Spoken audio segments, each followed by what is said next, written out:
diberkati oleh Tuhan. Support channel kami ya dengan cara like, subscribe, dan komen jika sempat. Dan jangan lupa klik tombol notifikasinya supaya kalian update terus firman Tuhan dari kami. Terima kasih, God bless you.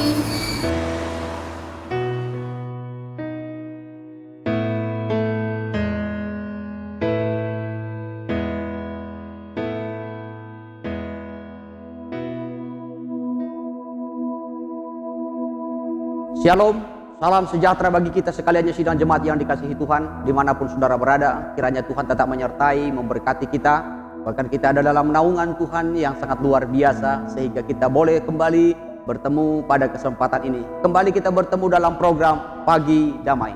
Kali ini kita akan mengikuti edisi menghadapi bahaya setiap hari. Ini dikutip dari kitab Roma, dari pasalnya yang ke-8, dari ayat 34 sampai kepada ayatnya yang ke-37. Saya akan bacakan terlebih dahulu supaya kita dapat mengikuti daripada program Pagi Damai ini dengan baik. Mari kita lihat firman Tuhan. Roma pasal 8 ayat 34 dimulai. Kristus Yesus yang telah mati, bahkan lebih lagi yang telah bangkit, yang juga duduk di sebelah kanan Allah, yang malah menjadi pembela bagi kita. Siapakah yang akan memisahkan kita dari kasih Kristus? Penindasan, atau kesesakan, atau penganiayaan, atau kelaparan, atau ketelanjangan, atau bahaya, atau pedang. Ayat 36, seperti ada tertulis, oleh karena engkau kami ada dalam bahaya maut sepanjang hari. Kami telah dianggap sebagai domba-domba sembelihan. Tetapi dalam semuanya itu kita lebih daripada orang-orang yang menang oleh Dia yang telah mengasihi kita. Puji Tuhan. Yang saya mau kutip dan sampaikan bahwasanya setiap hari kita diperhadapkan dengan bahaya.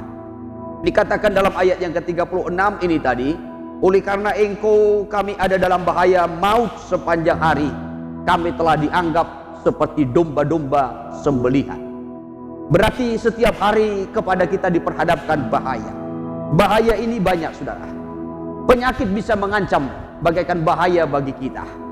Demikian juga celaka, bahkan juga bencana-bencana yang terjadi, yang melanda negeri, kota di mana kita tinggal, saudara.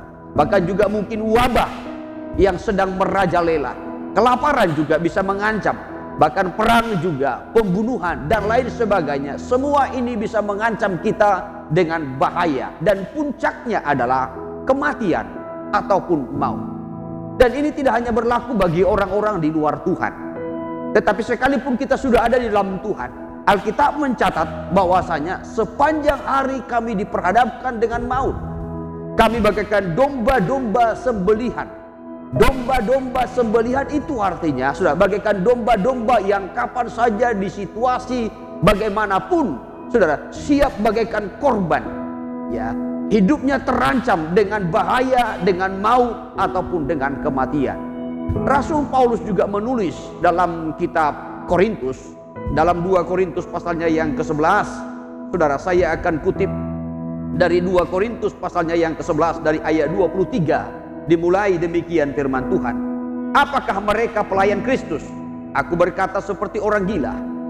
Aku lebih lagi, aku lebih banyak berjeri lelah, lebih sering di dalam penjara, didera di luar batas, kerap kali dalam bahaya maut. Ya, Rasul Paulus mengungkapkan bahwasanya kerap kali aku dalam bahaya maut.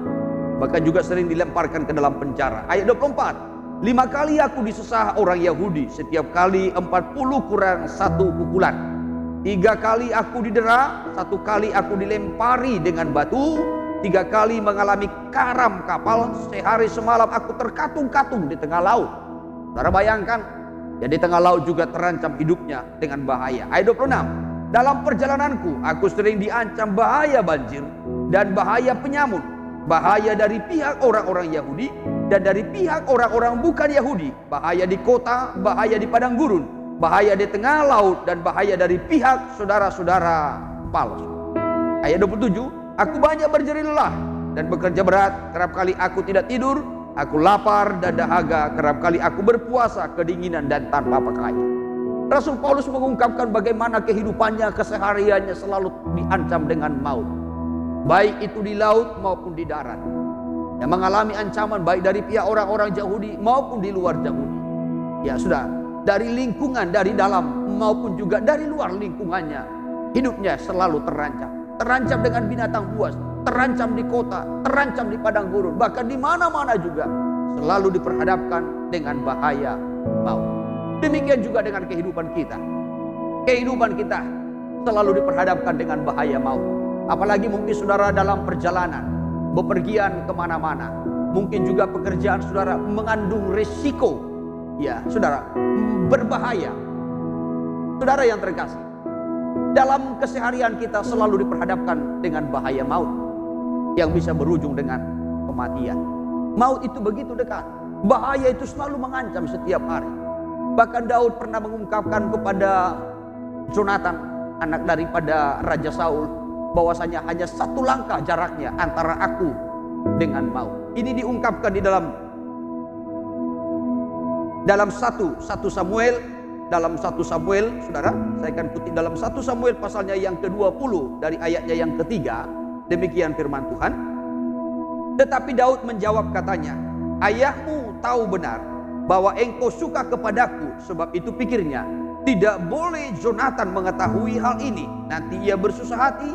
Namun demi Tuhan yang hidup dan demi hidupmu, hanya satu langkah jaraknya antara aku dan maut. Daud mengungkapkan bahwasanya hanya satu langkah jaraknya antara aku dengan maut. Saudara berjalan, maut juga mengikuti saudara. Saudara beraktivitas, maut juga menanti. Setiap waktu bahaya itu selalu menanti kehidupan kita. Bagaikan tadi digambarkan seperti domba sembelihan yang kapan saja di situasi bagaimanapun saudara hidupnya selalu terancam. Ya, kapan hendak disembeli ataupun dikorban. Demikian dengan kehidupan kita. Ya, saudara, setiap hari kita diperhadapkan dengan bahaya. Ya, mungkin melalui penyakit, melalui pembunuhan, ya sudah, melalui bencana, melalui celaka, wabah dan lain sebagainya. Ini mengancam kehidupan kita di setiap hari. Yang kita bisa alami melalui pekerjaan kita, mungkin di perjalanan kita, dalam profesi kita, dalam segala hal. Ini bisa mengancam di setiap waktu. Namun berkat yang sangat luar biasa tadi diungkapkan juga di dalam kitab Roma pasal yang ke-8, dalam ayatnya yang ke-37.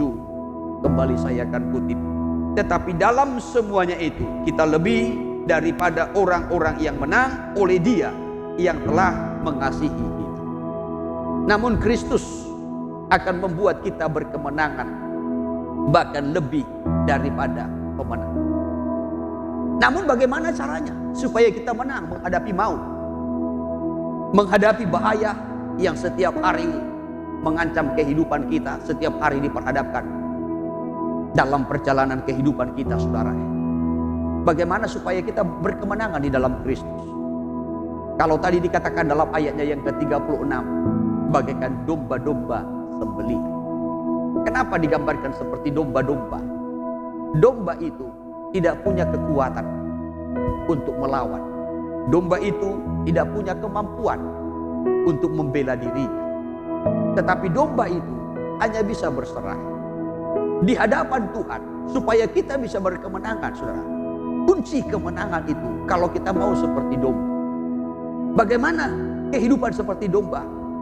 Kita tidak punya kekuatan untuk membela diri, menyelamatkan diri kita dari bahaya, dari maut. Tetapi kekuatan kita kalau kita menyerah kepada Tuhan. Penyerahan kita kepada Tuhan itu akan mendatangkan perlindungan yang sangat luar biasa. Dikatakan di dalam kitab 1 Petrus pada pasalnya yang ke-5, saya akan kutip dimulai dari ayatnya yang ke-6.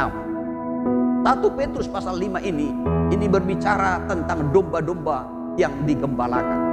Tetapi saya kutip dari ayatnya yang ke-6 saja sampai kepada ayat 9. Demikian firman Tuhan. Karena itu rendahkanlah dirimu di bawah tangan Tuhan yang kuat, supaya kamu ditinggikannya pada waktunya. Serahkanlah segala kekhawatiranmu kepadanya, sebab Ia yang memelihara kamu. Sadarlah dan berjaga-jagalah, lawanmu si iblis berjalan keliling sama seperti singa yang mengaum-ngaum dan mencari orang yang dapat ditelannya. Ayat 9, lawanlah dia dengan iman yang teguh, sebab kamu tahu bahwa semua saudaramu di seluruh dunia menanggung penderitaan yang sama. Digambarkan bahwasanya maut itu, setan itu, iblis itu bagaikan singa yang mengaum-ngaum di sekeliling kita, yang selalu mengancam bagaikan bahaya maut di setiap waktu, di situasi apapun, selalu mengancam kehidupan kita. Namun tadi dikatakan dimulai dari ayatnya yang ke-6, hal yang pertama yang harus kita lakukan itu adalah rendahkanlah dirimu di bawah tangan Tuhan yang kuat. Kita datang dengan merendahkan hati di hadapan Tuhan. Jangan kita merasa kuat, jangan kita merasa hebat, jangan kita merasa kita bisa membela diri, kita bisa menjaga diri kita. Tetapi mari dengan segala kerendahan hati kita datang di hadapan Tuhan, mohon kemurahan Tuhan, mohon perlindungan Tuhan yang luar biasa, yang sempurna, yang ajaib itu. Baru hal yang kedua yang harus kita lakukan itu adalah kita berserah. Serahkanlah segala kekhawatiranmu kepadanya, maka dia akan membela, memelihara, bahkan memberikan perlindungan yang sempurna bagi kita. Itu sebabnya tadi digambarkan seperti domba-domba sembelihan yang selalu diperhadapkan dengan maut setiap hari. Namun domba itu berkemenangan ketika domba itu datang dengan merendahkan hati, merasa tidak mampu tanpa gembala, merasa tidak kuat, tidak bisa menghadapi, tidak bisa berkemenangan tanpa gembala, lalu datang dengan penyerahan sepenuh. Demikian juga kehidupan kita. Jangan pernah merasa kuat, jangan pernah merasa mampu. Kita menghadapi dosa, menghadapi bahaya, menghadapi maut dalam kehidupan ini. Tetapi marilah kita datang merendahkan hati di hadapan Tuhan. Rendahkan dirimu di hadapan Tuhan, bawa tangan Tuhan yang kuat, dan kita datang kepada Dia dengan penuh penyerahan.